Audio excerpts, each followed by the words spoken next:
Bhaktivedanta Swami Nityanamini Namaste Saraswati Devi Gauravani Pracharine Nirvishesha Shunyavadi Ashtatam.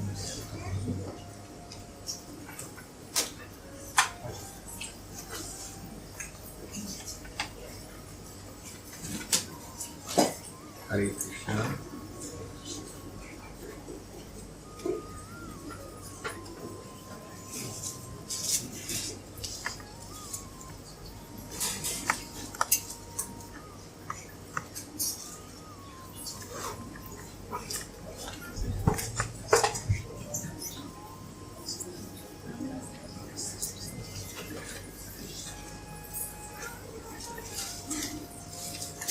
Hare Krishna. So how is everybody? Good? Ecstatic? Thank you. Namo Vishnu Padaya Krishna Pristhaya Bhutale Srimate Bhakti Vedanta Swami Iti Nami.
Padaya Krishna Prasthaya Bhutale Srimate Bhakti Vedanta Swami Niti Namine Namaste Saraswati Deve Gauravani Prasarine Nirvishesha Shunnavadi Paschata Vishudhani Srila Prabhupada Ki Jai. Hare Krishna. So how many of you are chanting Hare Krishna Mahamantra regularly? Please raise your hand. Very good. Practically all of you. Is there anyone who is not chanting Hare Krishna Mahamantra regularly? Okay. And okay, so most of you are chanting. But do you chant Hare Krishna Mahamantra occasionally? Yes. Yes. And you know what Hare Krishna Mahamantra is? You are acquainted with the mantra? I see, okay. Okay, now my next question will be, how many of you are acquainted with Siksastakam of Sri Chaitanya Mahaprabhu? Please raise your hand. Okay. Now, how many of you are not so acquainted with Siksastakam? Okay. And so today, and how many of you know Siksastakam by heart? Very good. So, okay. Right? Siksastakam, Shiksha means teachings, and Ashtakam means 8. In Sanskrit, often the prayers and glorification and spiritual presentation are made in 8 verses. Sanskrit is a poetic language. Sanskrit is a language where things are presented in poetry. What is poetry? What is the definition of poetry? How many of you are studying English literature? Anyway, how many of you know the definition of poetry? Anybody? Something rhythmic. Very good, that's a good point. Something that maintains rhythm. Rhythm is one thing, one aspect of poetry. And what is the other aspect of poetry? Yes, still? Meter. Yeah. So poetry has meter and rhythm. Not just rhythm, it's called rhyme. Rhyme, rhythm, and so you can also say like it has 3 aspects: meter, rhythm, and rhyme. Actually, meter constitutes the rhythm. Like at regular interval, like beat.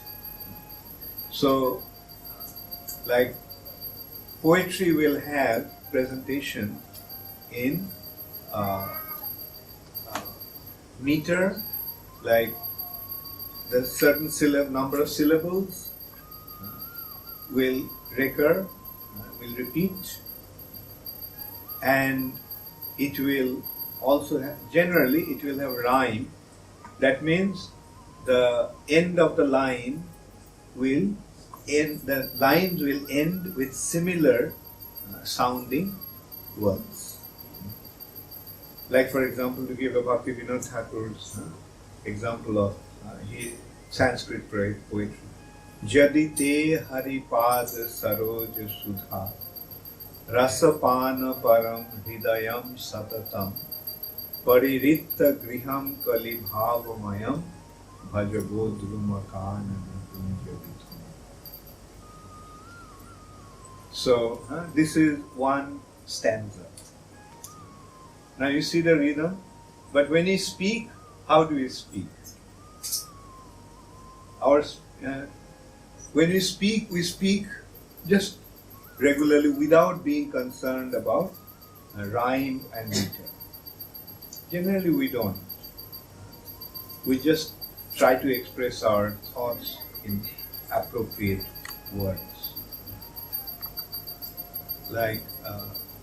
But when in poetry, the rhyme will be, rhythm and rhyme will be like the day was bare, the harbor clear, merrily did we drop, below the hill, below the kirk, below the lighthouse top. And in English, this strict adherence of meter and rhyme is not so strictly followed. There is no such strict adherence of meter and rhyme. But Sanskrit poetry, Bengali poetry, they maintain that very strictly. And for example, English poetry is not, it's a matter of language. The language is not rich enough to bring that rhyme through that and expressions through meters. But then again, it depends upon the individual. There comes the poetic ability or poetic genius. Like Bhaktivinoda Thakur, even when he is writing English poetry, he maintains such beautiful symmetry of rhyme and meter. Like, alas for those who spend their days in festive mirth and joy, the dazzling, deadly liquid forms their hearts forever employ. You see the rhyme? Joy, employ. The shining bottles charm their eyes and draw their hearts' embrace. The slaves of wine can never rise from what we call disgrace. Like embrace and disgrace.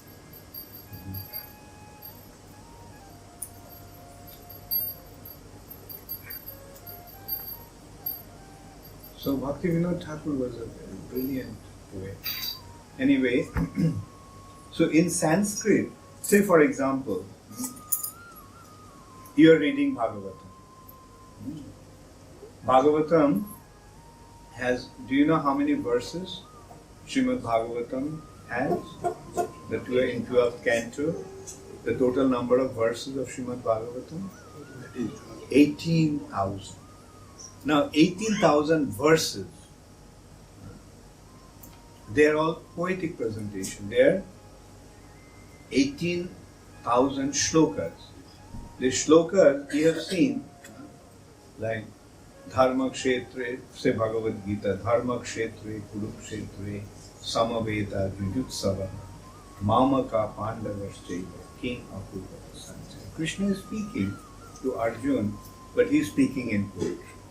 So Sanskrit is spoken in poetry. Now in that respect, we can also consider the spiritual sky.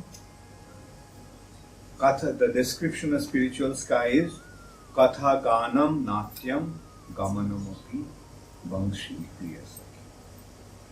In the spiritual sky, Katha, speeches, are Ganam, is music.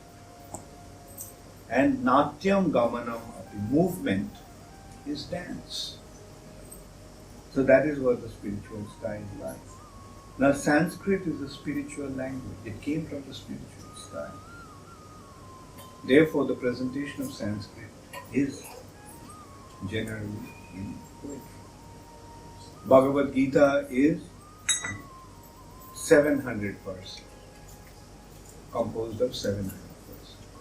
Srimad Bhagavatam, 18,000. In this way, Ramayana and Mahabharata, they all, even Chaitanya Charitamrita, The entire Chaitanya Charitamrita actually is composed of beautiful poetry. Beautiful, everything in a very, very poetic way. Now, Chaitanya Mahaprabhu, although he is the Supreme Personality of Godhead, and he came to teach us something very important, but Chaitanya Mahaprabhu did not give very much in writing. Chaitanya Mahaprabhu actually gave only 8 verses. Those 8 verses are known as Shiksastakam. Shiksha, Astakam. Shiksha means teachings and Astakam means 8 verses. In 8 verses he gave his entire teaching. Now when you go into Chaitanya Mahaprabhu's teachings, then we see that Chaitanya Mahaprabhu's teaching consists of his philosophy or his presentation consists of 3 branches, 3 aspects, 3 philosophical aspects. Those 3 philosophical aspects are Sambandha, Abhidheya and Prayojan. Sambandha, Abhidheya, Prayojan. Sambandha means understanding of the Supreme Personality. And Abhidheya is the means to achieve the Supreme Personality. Actually, understanding of the Supreme Personality of Godhead also consists of relationship with the Supreme Personality. The understanding of Supreme Personality of Godhead is not just a matter of intellectual conception. Understanding of the Supreme Personality of Godhead is a matter of relationship. It's only through developing our relationship with the Supreme Lord that we can understand Him. So that aspect is Sambandha. And then Abhidheya. Abhidheya is the means by which that relationship can be established. And Prayojan, what is achieved by developing that relationship? What is the necessity to develop that relationship? Sri Chaitanya Mahaprabhu's teaching consists of these 3 aspects of philosophy: Sambandha, Abhidheya and Prayer.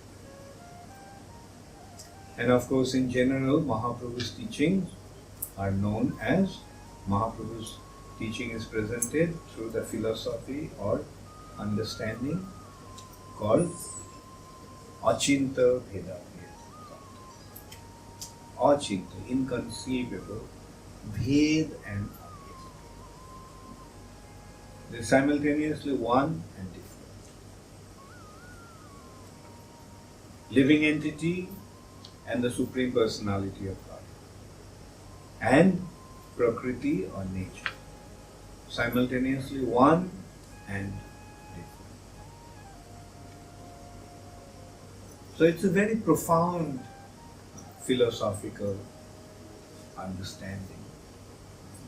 But Mahaprabhu presented his teachings in just 8 verses. Like if you can understand these 8 verses properly, then you will understand Sri Chaitanya Mahaprabhu's teachings entirely.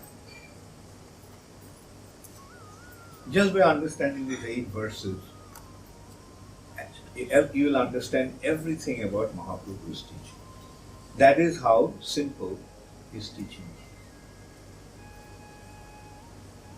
Actually, the Supreme Personality of Godhead came to give us something, and when He gives, He makes it very simple and easy. Why?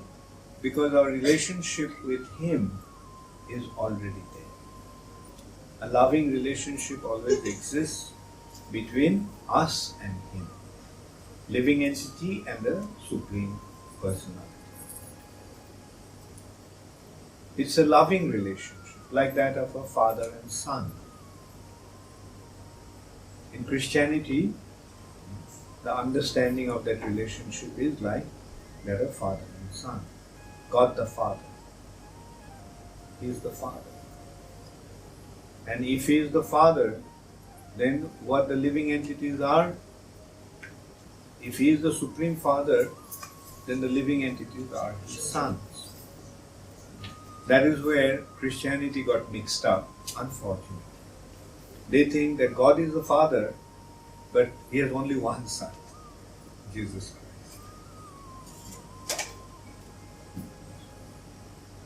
That's a misunderstanding of the teachings of Jesus Christ.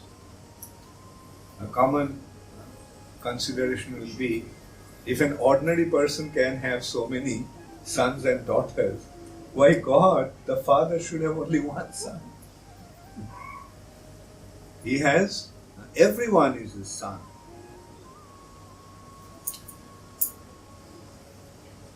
The sons may have forgotten the Father, that is unfortunate.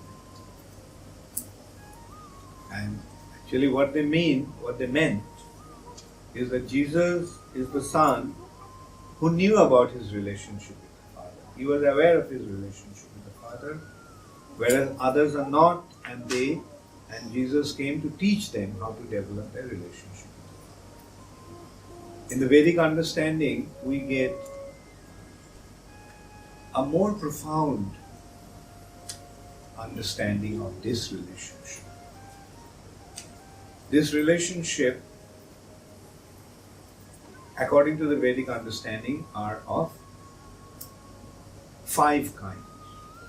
One is a neutrality, a neutral relationship. Relationship in neutrality. Then relationship like that of master and servant. Then relationship like that of friends, friendship. Then parental. Christianity speaks of God the Father and others are His children.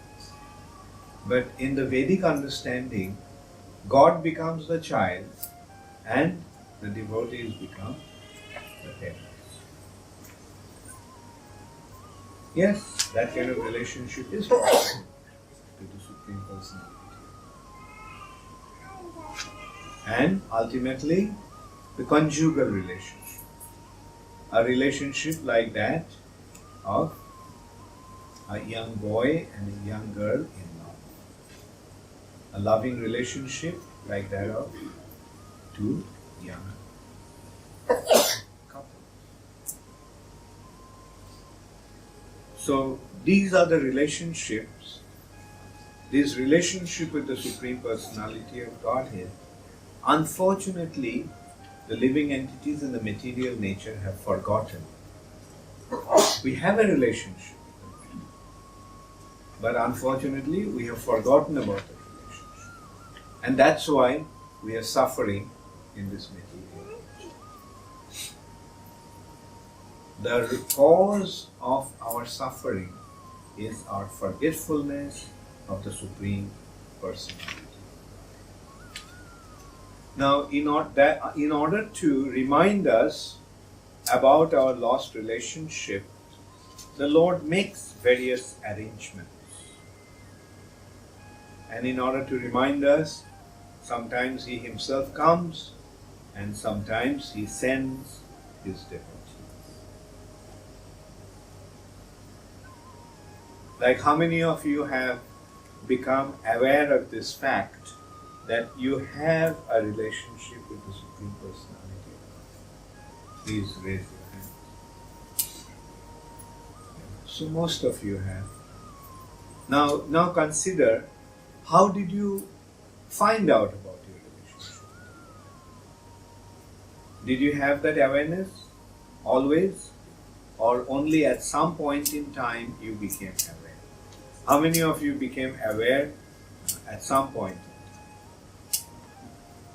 And how did it happen? Can you tell us how did it happen?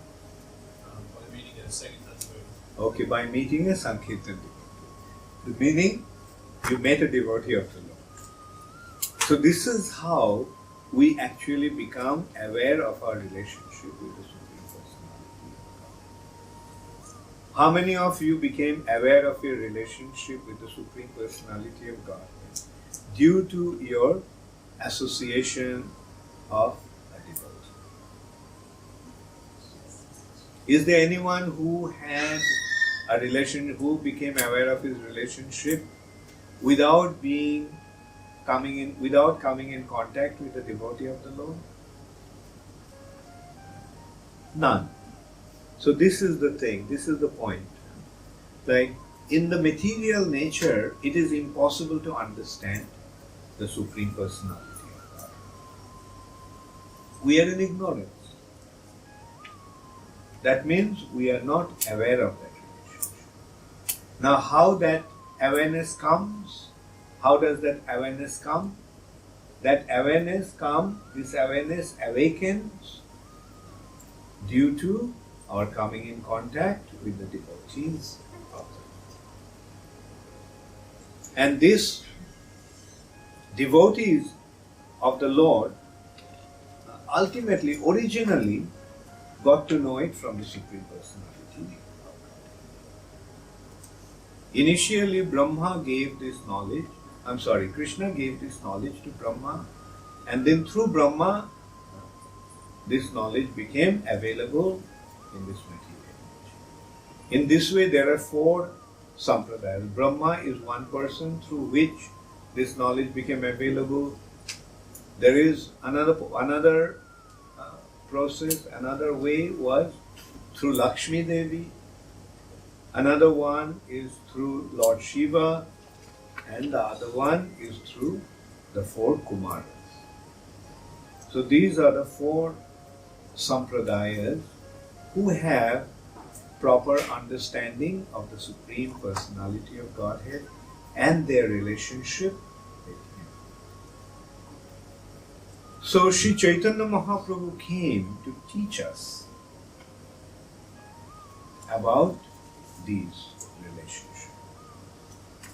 He reminded us who is the Supreme, who is God the Father, who is the Supreme Personality of God. And not only he reminded us about the Supreme Personality of Godhead, he actually reminded us of a very special appearance of the Supreme Personality of Godhead in this age. The Lord descends in various ways, in various forms.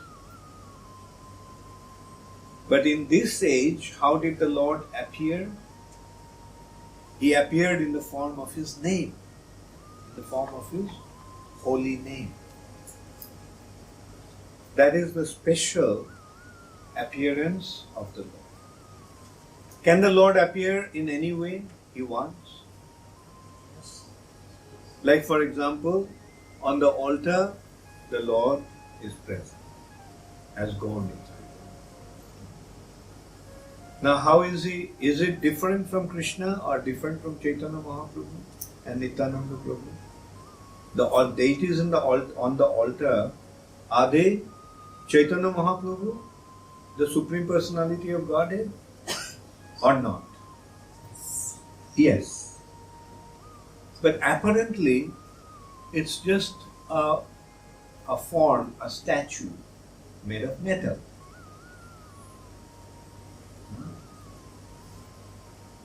Now this is how the Lord appears. He appeared through matter. He appeared through metal, or sometimes through wood, sometimes through stones, sometimes through paintings, sometimes through jewels, sometimes through the mind. When you think of the Lord in your mind, when you conceive of the form of the Lord in your mind, that is not different from it. That those appearances of the Lord is called Archa Vigraha. So that is an incarnation of the Supreme Personality. That is the incarnation of the Supreme Personality. So here, the Lord has appeared in the form of earth. There are 5 elements. Earth, water, fire, air, ether. Are you all acquainted with these 5 different material elements? So these forms, Archa Vigrahas, are the appearance of the Lord, manifestation of the Lord in the form of earth, through earth. Yes. Now, the Lord also appeared in the form of sound. Sound. So that appearance of the Lord through the sound is known as Hare Krishna Mahamantra. So most of you, I heard chanting, you all mentioned that you all are chanting Hare Krishna Mahamantra. That Hare Krishna Mahamantra is non-different from Krishna himself. Hare Krishna Mahamantra is Krishna himself.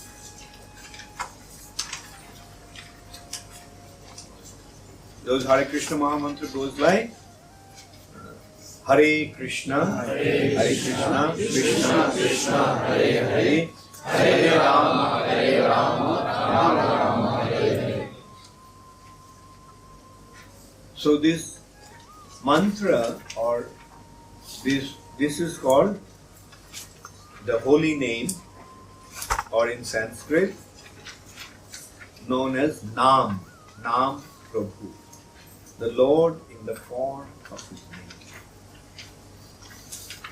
The Lord is absolute, therefore His name is non-different from it. His name and He Himself are non-different.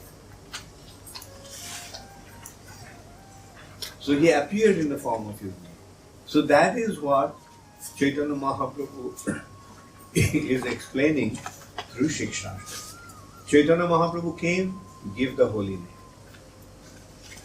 He came to distribute the holy name, to give the holy name. And here, through these 8 verses, he is actually explaining that who this holy name is. And in these 8 verses, he actually is giving us the proper understanding of the holy name, like in the form of the holy name. The first 2 verses are giving the sambandha. What is the holy name?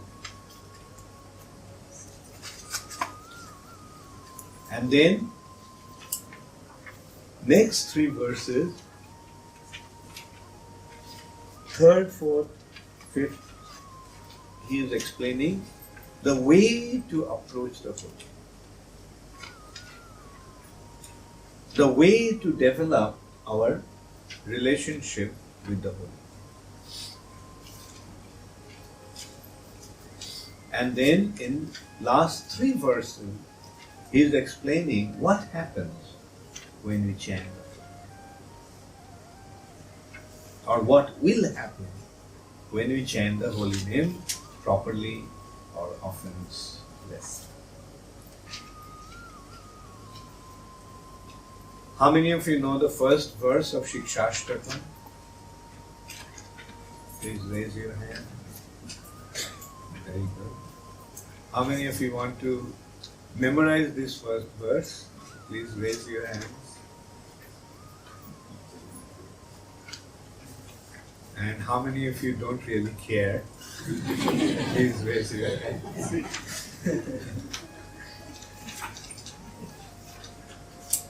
So please try to memorize these 8 verses. These 8 verses are very, very important.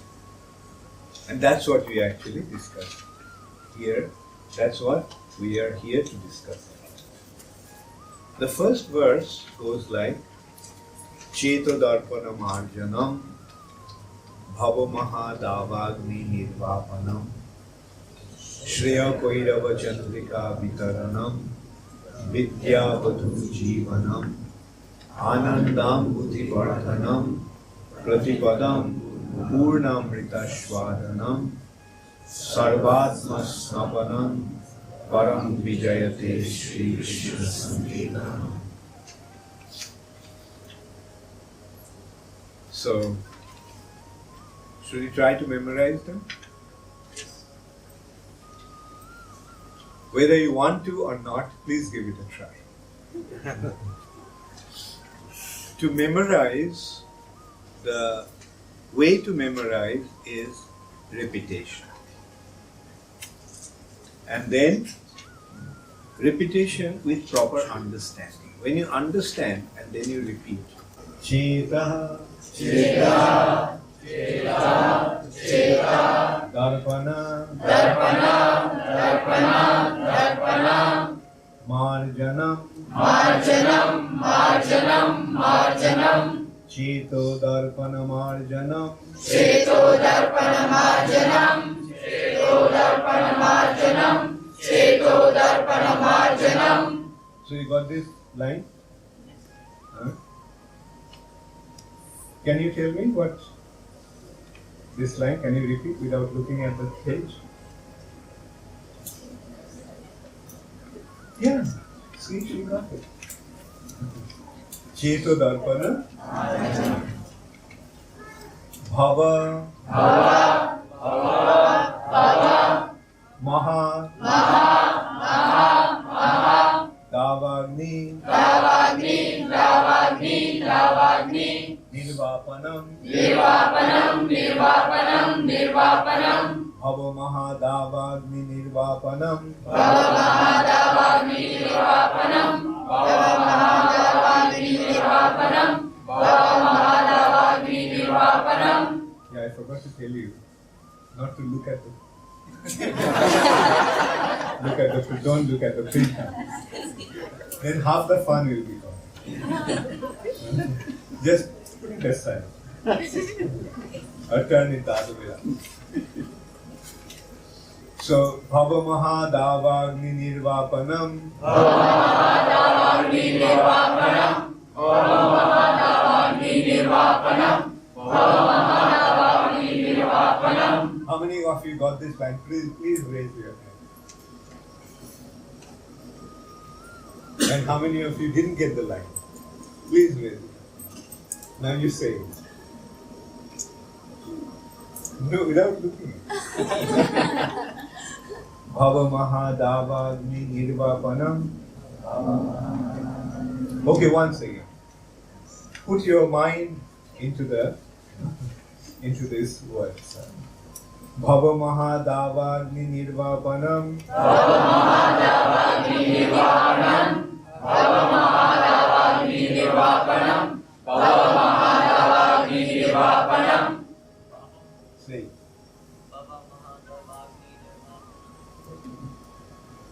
Can you say it now? Do you remember the first line that you memorized? What was the first word of the first line? Okay, does the rest of the line come?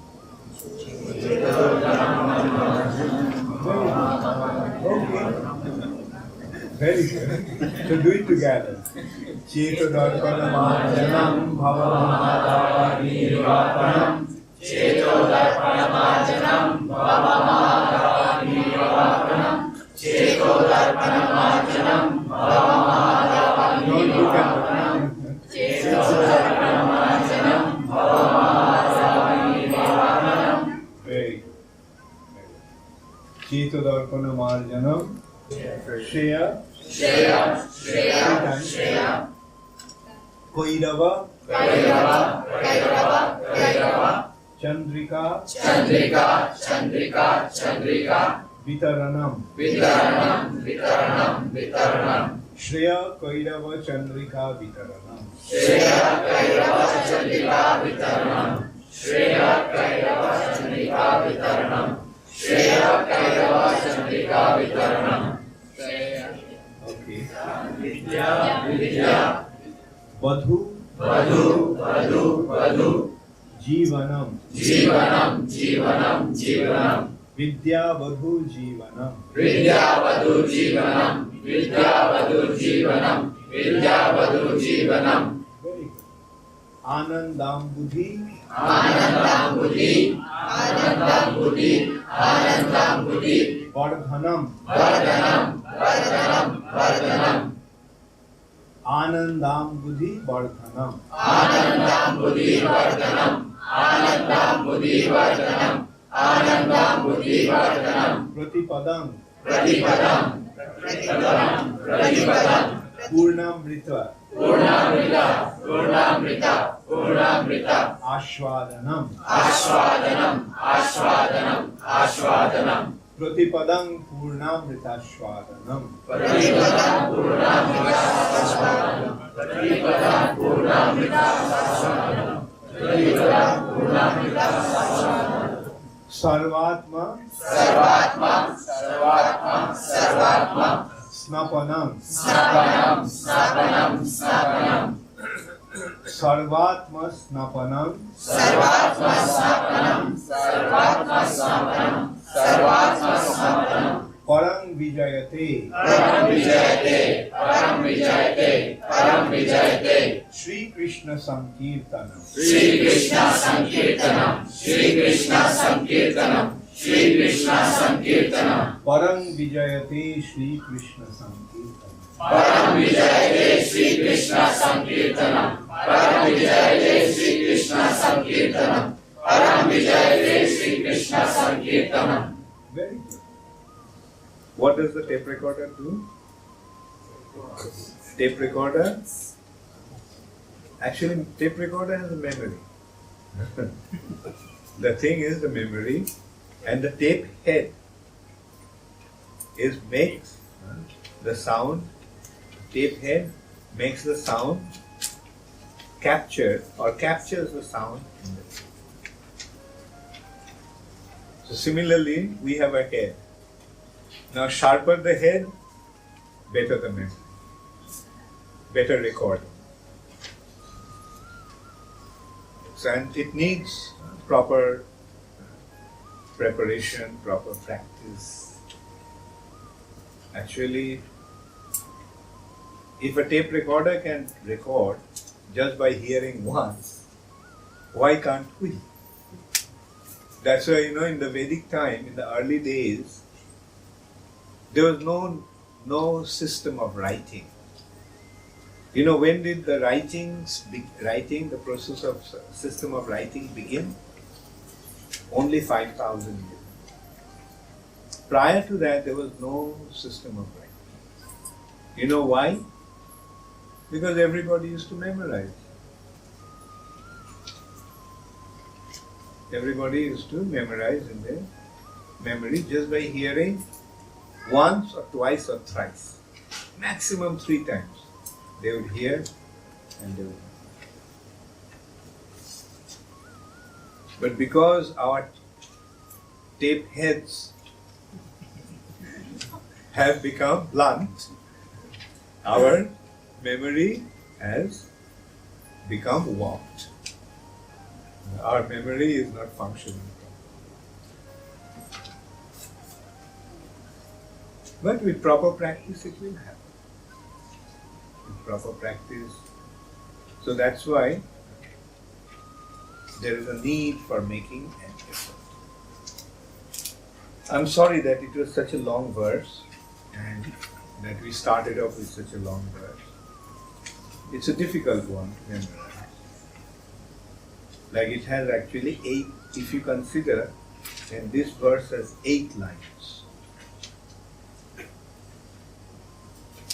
Here there are 4 lines, but those lines are very long. So those lines are actually, one line is broken into 2. Chetodarpana marjanam Bhava Mahadavagni Nirvapanam Gurumaharaj Nirvapanam Shriya Koidava Chandrika Vitaranam Shreya Kairava Chandrika Vitaranam Vidya Vadhu Jivanam Vidya Vadhu Jivanam Anandam Buddhi Vardhanam Anandam Buddhivardhanam Pratipadam Purnamrita Shwadanam Pratipadam Purnamrita Swadanam Sarvatma Snapanam Sarvatma Satanam Param Vijayate Shri Krishna Sankirtanam. Param Vijayate Shri Krishna Sankirtanam. So the first aspect of memorizing is repetition. Then the second aspect is to understand the meaning. That will come, that will do. And then the third aspect of memorizing is to try to remember the first word of the line, each line. Okay, say for example, what is the first word of the first line? Cheta. Cheta. How many of you, just by hearing Cheta, got the entire line?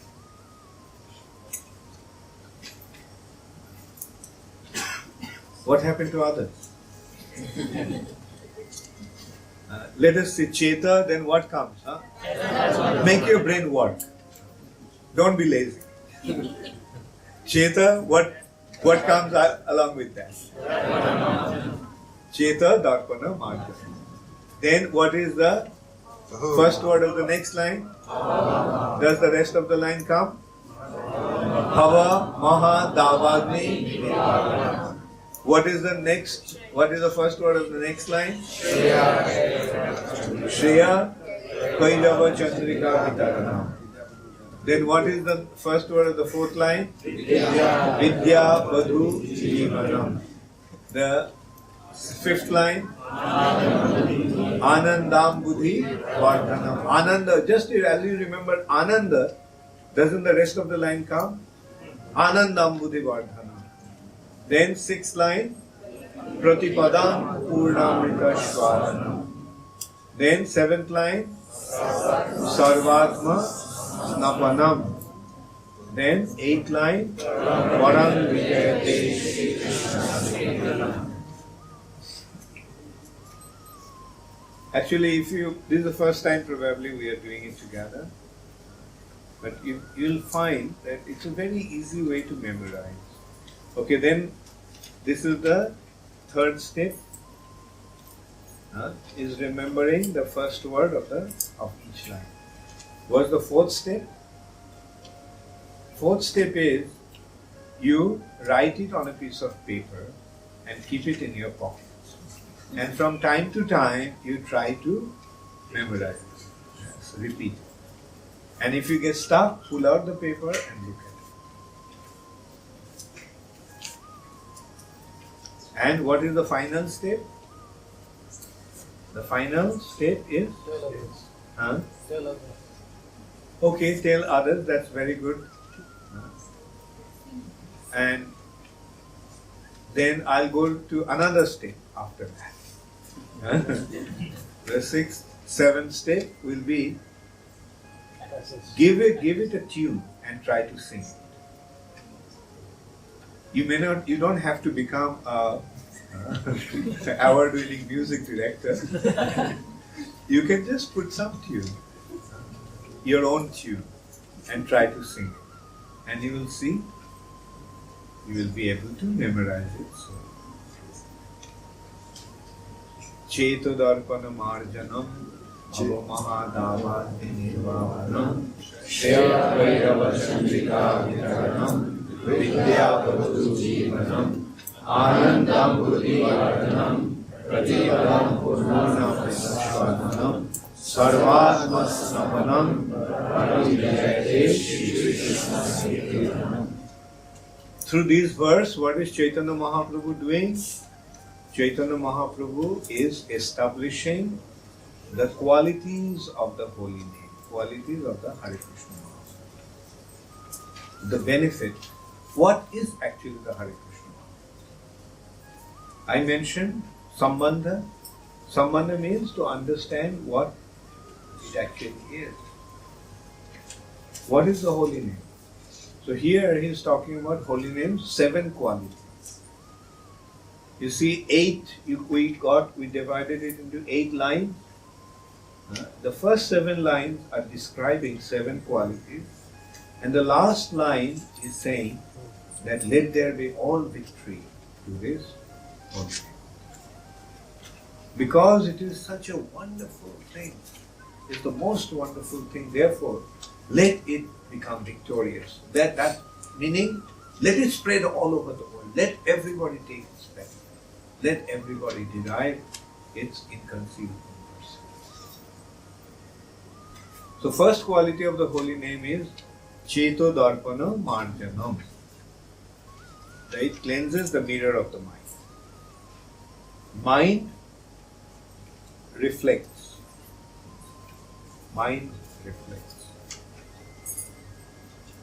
Now, if just as mirror reflects, in a mirror you see your face. If you don't have a mirror, will you be able to see your face? So similarly, in the consciousness, which is like a mirror, if it is dirty, if the mirror is dirty, can you see your face? So what you have to do? You have to wipe the mirror clean. So the chanting of the holy name of the Lord cleanses the mirror. Cheto Darpana Marjanam. And as a result of them, this chanting, what happens? Bhavo Mahadavagni Nipavana.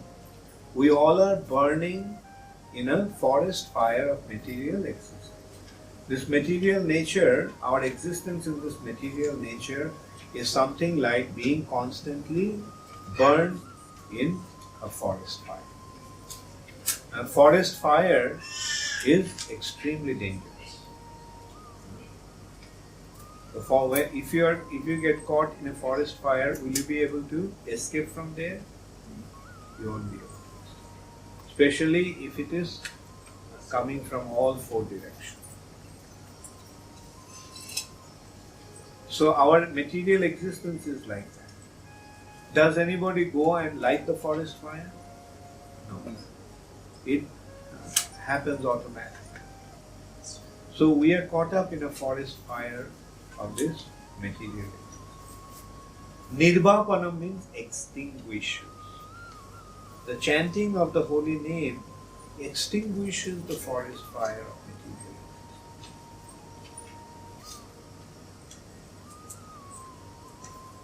Bhavamaha Davagni Nirvapanam. Shreya Koirava Chandrika Vitaranam. It distributes Vitaranam.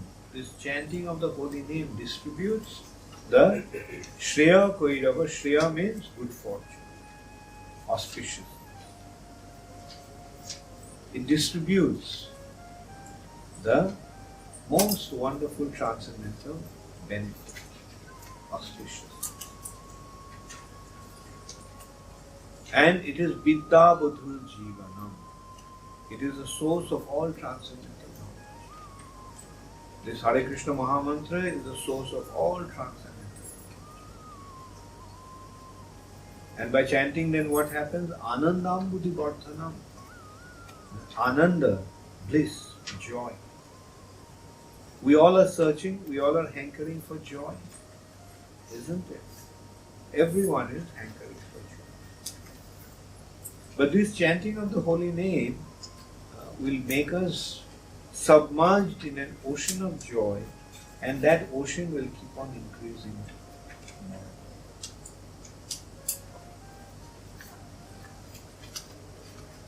Anandam Buddhi Vardhanam and Pratipadam Purnamritashva. At every step, at every moment, it gives us the taste of drinking the total nectar. So joy and drinking nectar are similar. When we are joyful, that means we are submerged in the ocean. Anandam Buddhi Vardhanam and Pratipadam Purnamrita Ashwadanam. That enjoyment is like drinking nectar. Anandambudi vardhanam pradipadam purnamrita swadhanam and sarvatma snapadam. It causes everything to come to an end. Like a disease, when one is cured from the disease, then what happens? All the disease condition comes to an end, suffering comes to an end. By chanting in this way, our diseased materialistic existence will become completely eradicated. Let there be all victory to the holy name. So I thought that today I would do the first two verses, but I'll just leave it at that, the first one. And tomorrow and day after tomorrow we'll discuss the other verses. Does anybody have any question?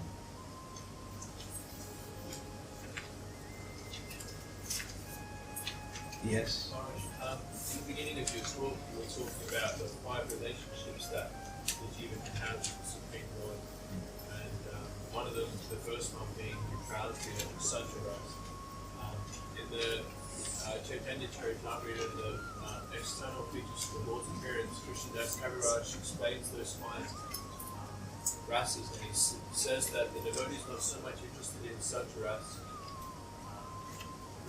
but he's more interested in the other types of developed relationship with the Supreme. Very good. But I was wondering that in the third canto, in one purport, Prabhupada explains that neutrality, the grass and experience in the spiritual world is like a grass or a creek or some shrub or so. So why is that so not important for the devotee? Why is that not so important for the devotee, that rasa can still position in the spiritual world? Very good. Very good point. Very good question. Yeah. You see, neutrality or santara doesn't have any service attitude. You see, it is awareness of the existence of the Lord, but the service is not there. And actually in Vrindavan, although the trees and creepers and grass, they're in apparent neutrality, but they're not actually neutral. Some trees, they're in friendship. Like the cows, their mellow towards Krishna is not neutrality, but parental. Like the mother, as we see Krishna, she starts to give milk. But just milk starts to flow from her mother. The trees in Vrindavan, when they see Krishna coming, they just, become filled with flowers and fruits as an expression of their joy in seeing Krishna. So it is not really neutral. It is either friendship or death or servitorship. Mainly friendship and prayer. Like Jamuna is a river, apparently neutral, but as soon as Krishna goes into Jamuna, the waves come rushing towards Krishna to embrace him. The land in Vrindavan, apparently in neutrality, but when Krishna steps on them, they begin to dance in ecstasy, start to sway. So that's why Vrindavan is Braja.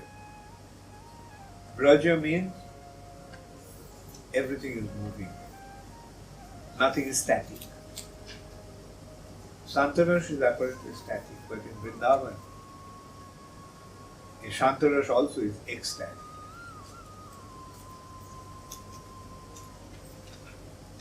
Does it? Huh? Yeah, thank you. Right. Yes, sir. So does that mean that Shantaras will not exist in spiritual world, because we have here we might be, developing the mood in the Shantaras. But say, for example, the sand and the grass and, those things, because Krishna steps on them and they're more glorified because they actually touch the lotus feet of Krishna.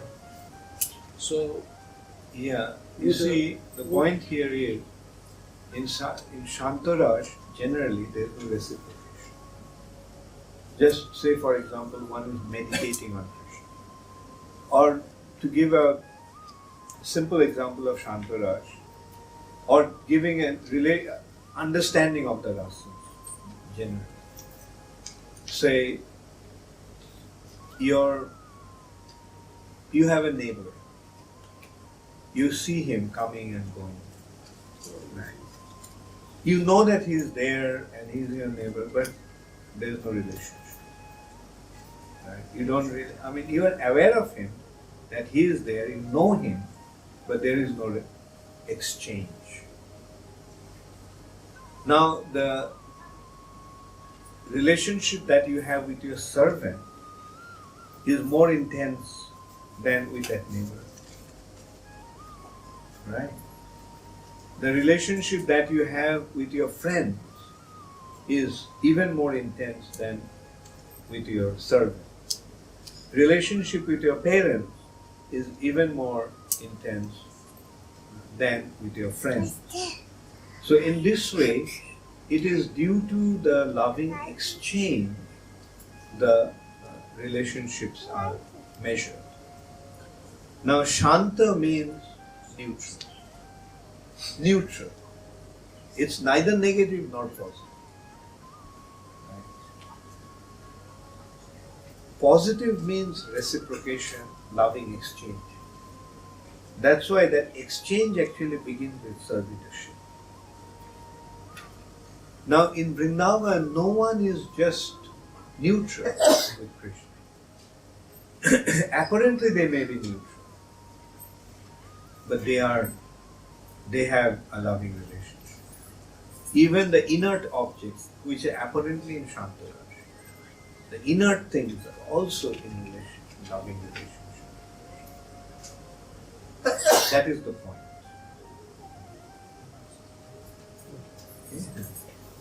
Yes.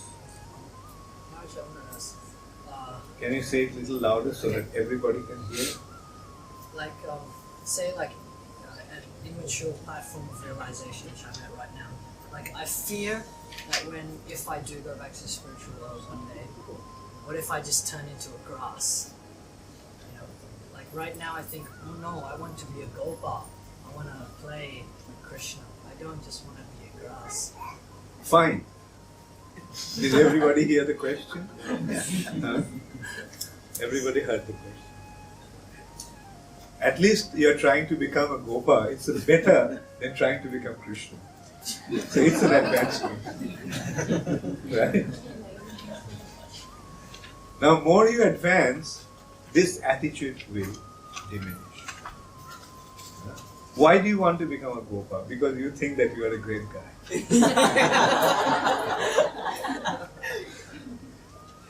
Why I say that it is better than trying to become Krishna? Because you thought that previously used to think that you are the greatest guy.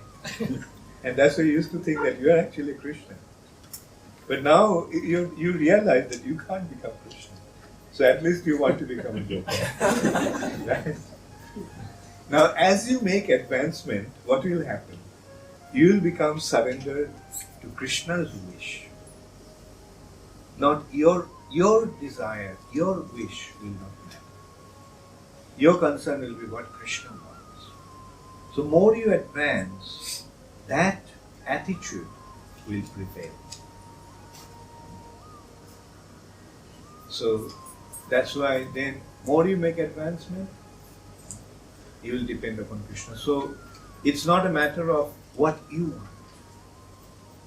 Then it will become what Krishna wants. And then your attitude will be, if Krishna wants me to be a blade of grass, it's fine. If Krishna wants me to be a gopa, it's fine. Because my pleasure doesn't really matter. It's Krishna's pleasure. I am here to give pleasure to Krishna. But one thing I can tell you, that even to be a grass in Vrindavan is inconceivably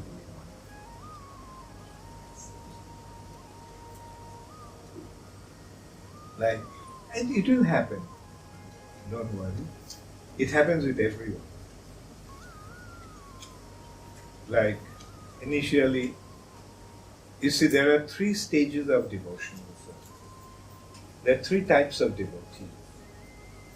Neophyte devotee, right? Mediocre devotee, and advanced devotee. Right? You know what a neophyte devotee is?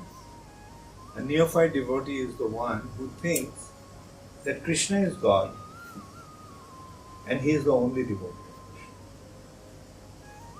Krishna. Krishna is God and he is the only devotee. No one, he doesn't recognize the other devotees. The second class devotee or mediocre devotee is who recognizes Krishna as God and he recognizes Krishna's devotees. He also recognizes the innocents and he recognizes the offenders.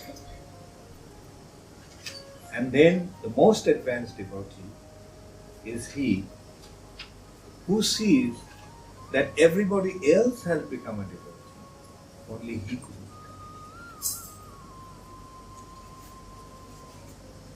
You see the difference? In spiritual life, in devotional service, at a neophyte stage one thinks that he is the greatest devotee. And at the most advanced stage he thinks he couldn't even become it.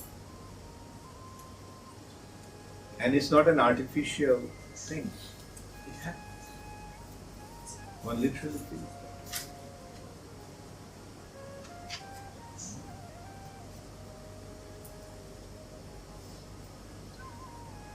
Yes, Halaida. But how do we know what is our relation with the Supreme Lord? You don't have to know, Krishna will reveal it to you. It's not a matter of our imagination. So, our business is to just keep serving Krishna. Just serve Krishna.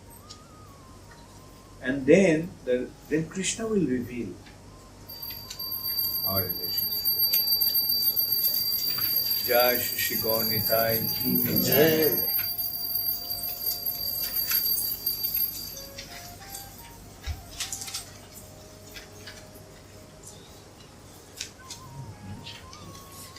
So initially our relationship is in servitude.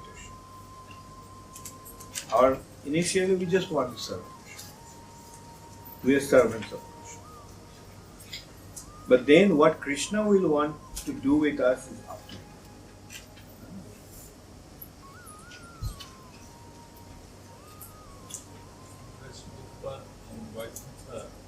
Can you say a little loudly? In Vaikuntha, natural situation is different. In Vaikuntha, the nature, natural situation, Relationship. How is that?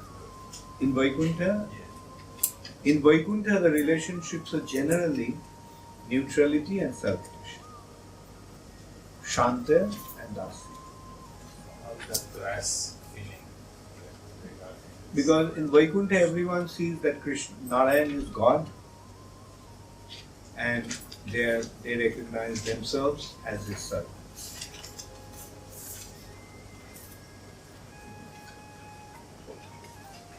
There is no cause relationship as a budget, different nature.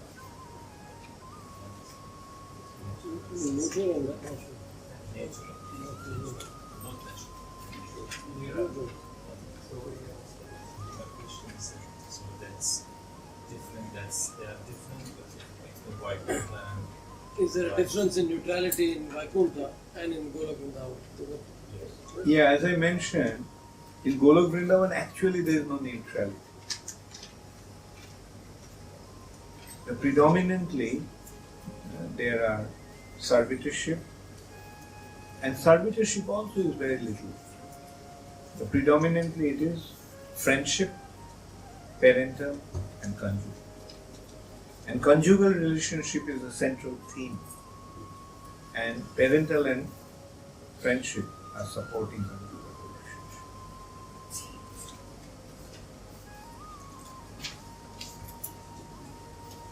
Any other question? Hare Krishna Maharaj, perhaps I'd like to ask a question. Krishna comes into this material world and taking an incarnation in the material world. Is it particularly for India only where he takes it, and it's not for the other whole material world? I couldn't get No, that. hang on, I'll explain differently. But Krishna comes into this material world, actually appears in India. Is it not that the whole material world gets the benefit of the incarnation of Krishna? Yes. Generally, in other ages, you see, the land of India used to be in the mode of goodness. And that's why, you see, Krishna comes where his devotees are. Therefore, Krishna comes usually in India. But in the age of Kali, India has lost its mode of goodness. It has plunged into ignorance. Therefore, the holy name is not really recognized so much in India. Krishna has appeared as a holy name outside India. Prabhupada had to come all the way to America to establish Krishna. So in this age, Krishna consciousness will spread all over the world. So, and then another consideration is, you see, India, it's not India, it's actually Bharatvarsha. Bharatvarsha is the land where dharma is established. When Vedic culture is practiced. When, you see, at one time, the entire earth planet was known as Bharatvarsha. But as people stopped to practice Vedic dharma, Sanatana dharma, Krishna consciousness, that land stopped being Bharatvarsha. Like in the recent past, we know the history will prove that the boundary of Bharatvarsha stretched up to Afghanistan in the west, and Java, Sumatra, Bali, like Indonesia, Malaysia, all those countries, were part of Bharatvarsha. But as they stopped practicing Krishna consciousness, that part became separate from Bharatvarsha. And we saw one of the last divisions, the division between Bharat and Pakistan. And now consider, Bharatvarsha has become extinct. Bharatvarsha has become India. And as a result of that, no Sanatana Dharma. Right? They don't practice Sanatana Dharma, therefore it's not Bharat anymore. It has become India. But by Prabhupada's mercy, through the propagation, through the activities of ISKCON, as Krishna consciousness will spread all over the world, then once again the whole world will become Bharat.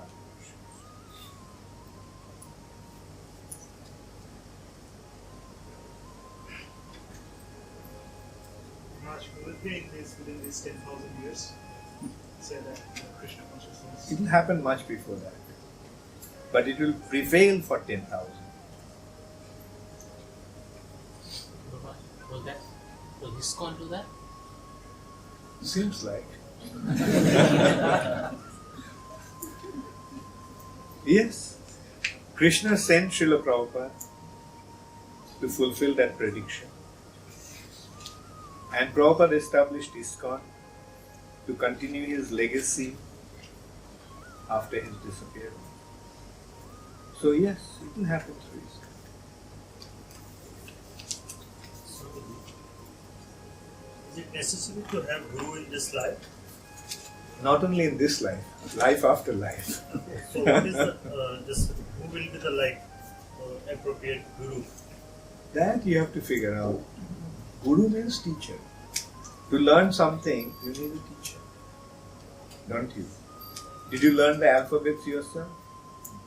So, even to learn ABCD, you needed a Guru. So what to speak of the spiritual subject, which is beyond your sense perception?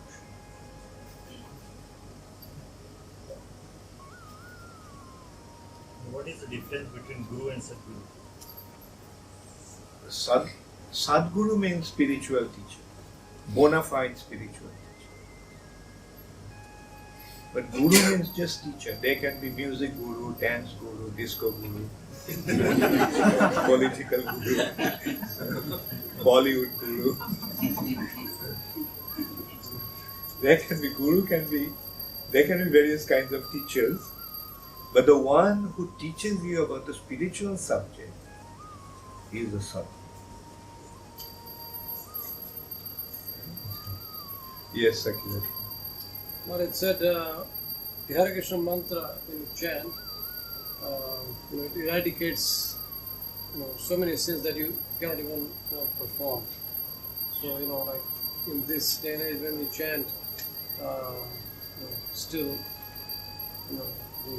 we are forced to commit offenses, commit sins also, not to be devotional all the time. So what sort of reaction? Well, what to do? Take shelter of the holy name and keep on chanting. Don't worry about what's happening. Like when you take the medicine, then do you have to worry about the disease? After 1 week, if you don't get better, you worry about it, right? So then you have to worry because you are not taking the medicine properly. If the medicine is bona fide, right? Bona fide medicine means it's a cure. Especially when it comes to the holy name. There is a expression called Abhyartha. Abhyartha. It will never go in vain. It's absolutely effective. So holy name is an absolute cure for this disease. So when in spite of taking the medicine, if we don't get cured, then we have to understand that the application of the medicine is not right.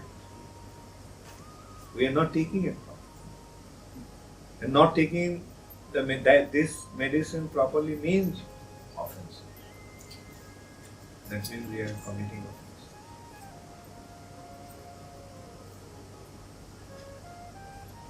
So I'll stop now. Thank you all very much. All glory is to Shiksha. Gaur Premanande.